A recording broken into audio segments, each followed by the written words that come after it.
I'd like to welcome everyone in attendance for our first ever virtual Chemical Health Night. My name is Tony Ponto. I am the athletic director here at Bartlett High School. Being involved in Webster School District for nearly 40 years as a player, coach, and athletic director, I am well aware of Bartlett's rich athletic history. It is my guarantee to you that I will instill safety, pride, sportsmanship, and a total commitment on behalf of myself, coaches, admin, and players here at Bartlett High School. In this crazy world of 2020 with the pandemic, it will definitely be a challenge, but I am confident we will be able to have a safe environment for players, coaches, and fans. Our student athletes here at Bartlett High School should leave as seniors feeling a sense of accomplishment and be extremely proud in representing the green and white. Parents, players should be aware of these major topics: student handbook and all new and old guidelines. Be aware of the new guidelines for concussion, COVID, and substance abuse. Be aware of bullying and harassment laws. Physicals are up to date and are scheduled accordingly if expiring during seasons. The state is still following the 13-month policy. Flu shots is also mandatory through state regulations and need to be completed by January 1st, 2021. Chemical health rules and penalties. School attendance and tardy policies. Virtual or not, you must attend to be eligible for participation that day.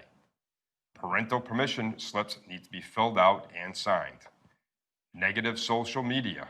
Make sure you're aware of that. We want to stay away from negative social media. Coaches' rules above and beyond school policies. Bus transportation to and from events. You must fill out a form by yourselves, parents, to transport either to or from each one of the events. Emergency cards, pink injury cards, return to participation forms, and concussion forms need to be filled out properly and turned into the coaches, which will then return to the athletic director and then to the school nurse. Injuries should be reported to our trainer or coach, who will then forward them on to the school nurse and keep them in their personal files. EEE, guidelines will be forthcoming through Webster Board of Health. Parents are asked to provide their student athletes with mosquito repellent to spray before each contest practice and to keep with them on a daily basis. Indoor facilities, locker rooms will be shut down this year, so we are asking all athletes to be dressed and ready to go. If in school, then to utilize bathrooms, following school policy of 2 max athletes in a restroom at a time. Parent roles. Be a fan of the entire team. Respect the decision of officials, right or wrong. Be supportive of your child and their coaches.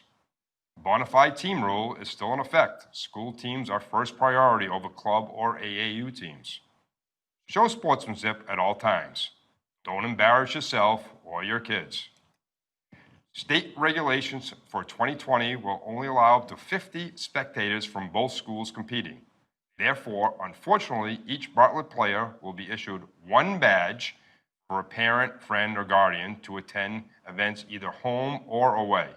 Spectators were required to wear masks at all times while on school grounds and following the CDC guidelines of 6-foot distance between spectators. We are in this together and want the best for your children. I know that with all the state modifications for each sport, it will be an entirely different game. But keep in mind the alternative. Sports would be shut down. Let's make this 2020 fall season the most memorable and enjoyable season regardless of the circumstances. Bartlett pride will persevere.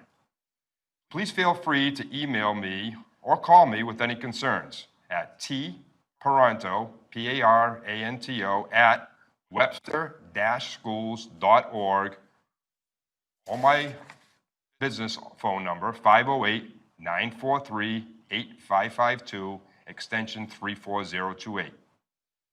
We also have a great lineup tonight with our principal, Mr. Fran Thomas, and then Miss Abigail Westerland from District Attorney Joe Early's office with a presentation on hazing.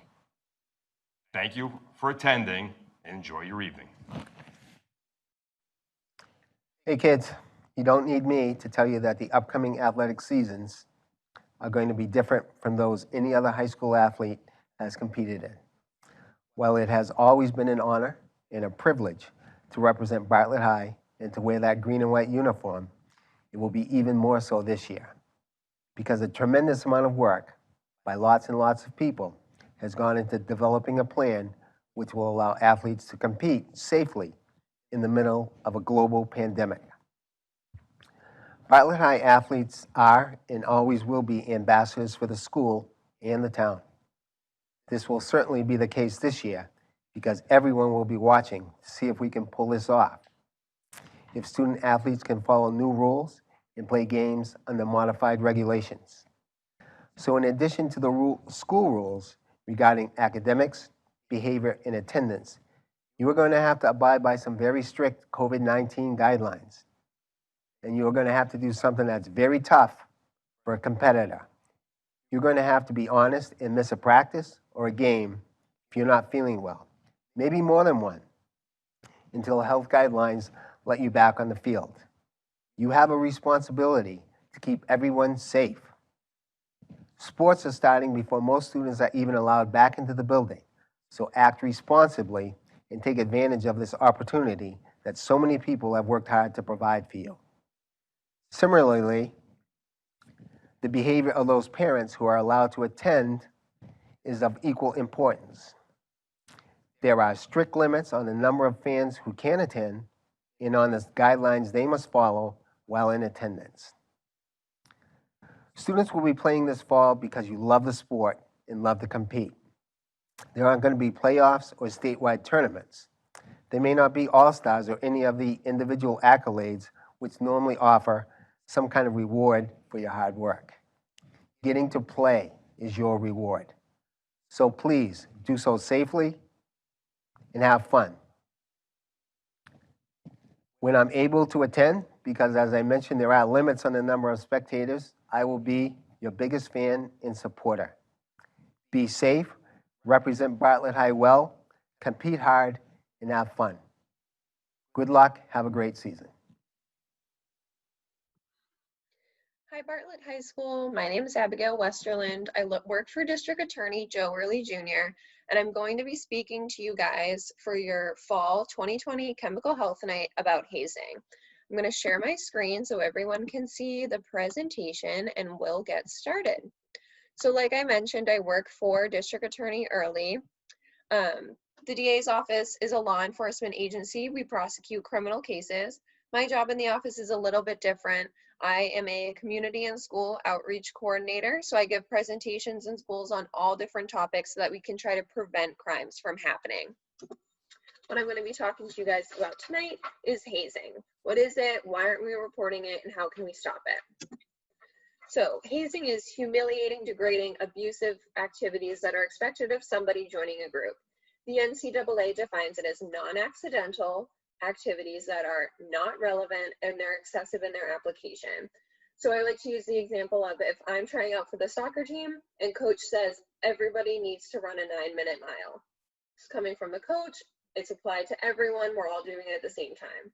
If the captains say freshmen only are meeting on the field at 5 a.m. and you need to run until you get sick, it's completely excessive and it's irrelevant and it's not coming from the coach and it's not applying to everybody equally. There's all different types of hazing. So what we see most often is down at the bottom, that subtle category. These are behaviors that sometimes we just take them for granted. We don't even recognize them to be hazing. That middle category is the harassment category. These are behaviors that we start to get uncomfortable. We don't like what's going on. Maybe we don't like going to practice every day and having to kind of put up with this behavior. Up top is that violent category.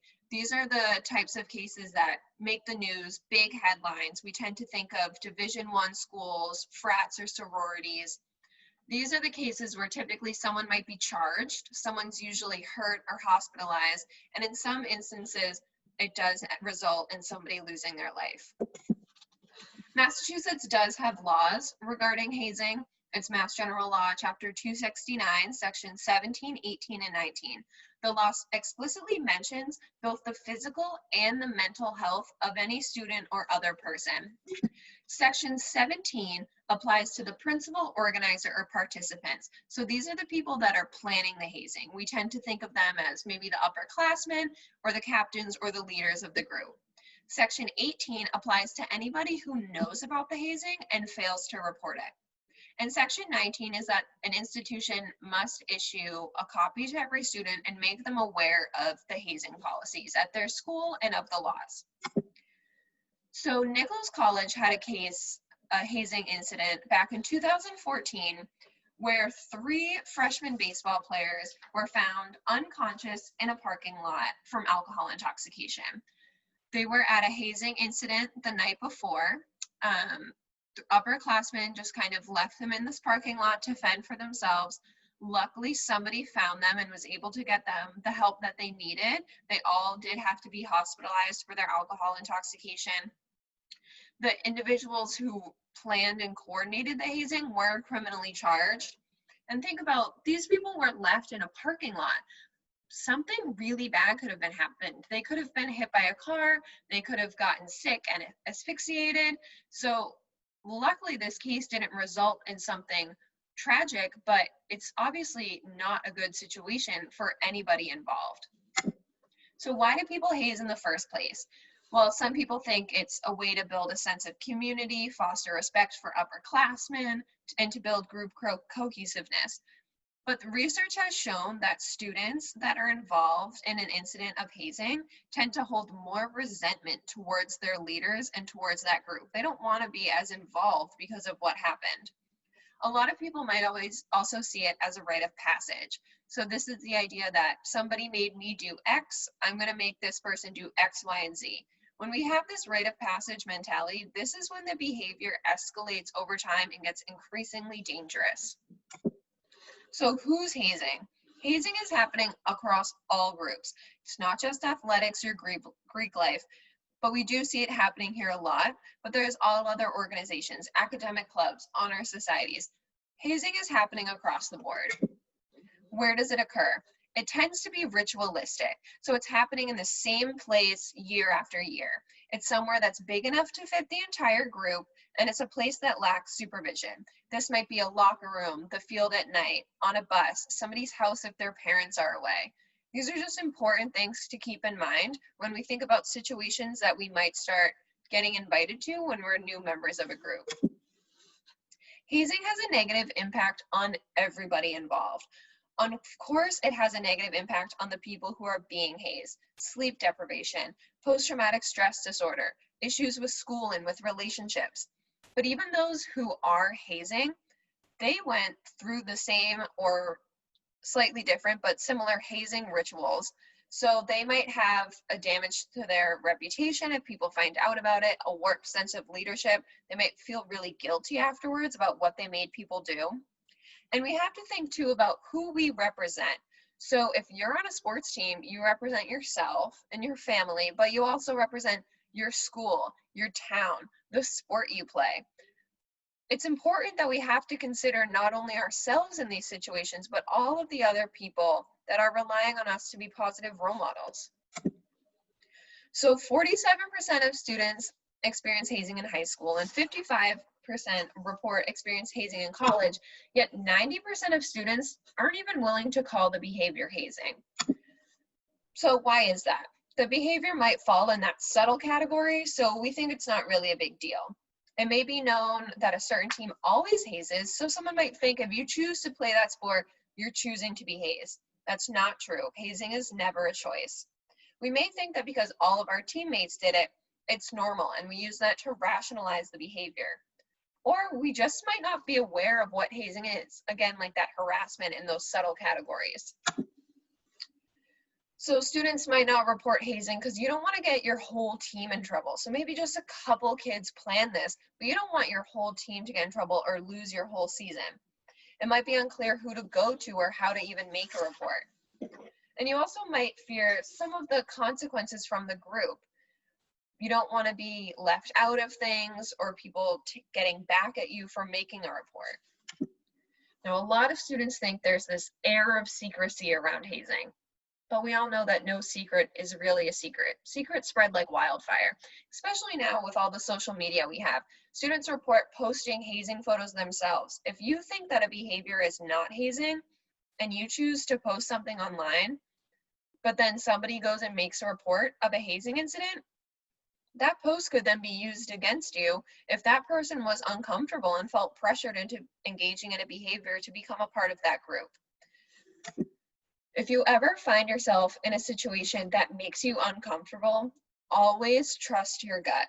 I always like to think of some big red flags. One is if someone tells you something that you're doing as a group is a secret. You should be able to go home and tell whoever it is that you live with what you did with your team that day. Another big red flag is if someone tells you you can't use your phone.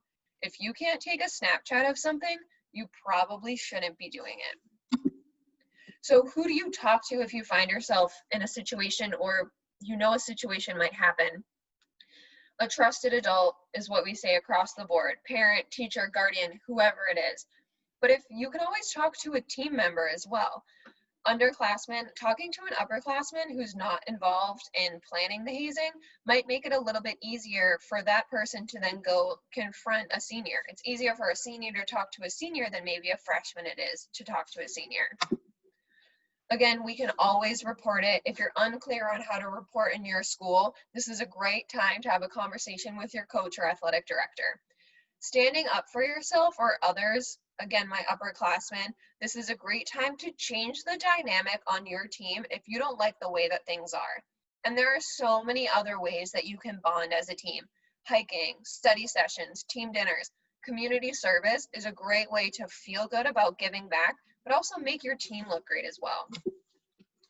So sort of just to wrap everything up, hazing, it happens everywhere. It has severe consequences for everybody involved.